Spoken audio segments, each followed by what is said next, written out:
মালগুলো সাজানো হয়নি, কিছু হয়নি। কখন থেকে বলেছি তোকে, কখন থেকে বলেছি রিপ্লাই করার জন্য? কোথায় রিপ্লাই করছিস না কেন তুই? হা করে ফোন ঘাটছো। আর তুমি কি কখন থেকে বলেছি তোমাকে মাপগুলো না, এখানে বসে আছো চুপ করে মাপগুলো হাতে পড়ে দেখে যাচ্ছ। আর তোমরা ভিডিও করার মানে ভিডিও দেখা ছাড়া আর কোনো রকম কোনো কাজ নেই। সারা দিন ধরে কোনো কাস্টমার নেই, কিছু নেই, শুধুমাত্র বসে বসে কাজ চলে যাবে। যাও এক্ষুনি নিচে যাও, সবাই মিলে শুনছো শুনছো সবাই? এক্ষুনি নিচে যাও, নিচে থেকে কাস্টমার ধরে নিয়ে এসে বিক্রি করো। আমি আর কাজ কিছু শুনতে চাই না, যাও এক্ষুনি। হ্যাঁ, কোথা থেকে এখন কাস্টমার নিয়ে আসবো? বিরক্ত করে। A few moments later.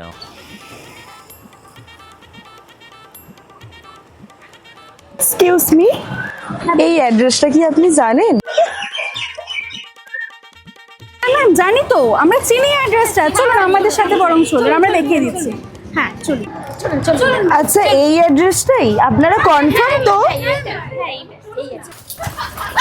ছাড়ুন ছাড়ুন, আপনারা আমাকে কোথায় নিয়ে যাচ্ছে? আরে কি করছো তোমরা? উনি কে? ম্যাম আপনিই তো বললেন নিচ থেকে কাস্টমার নিয়ে আসছে, ওর জন্য ধরে নিয়ে আসলাম।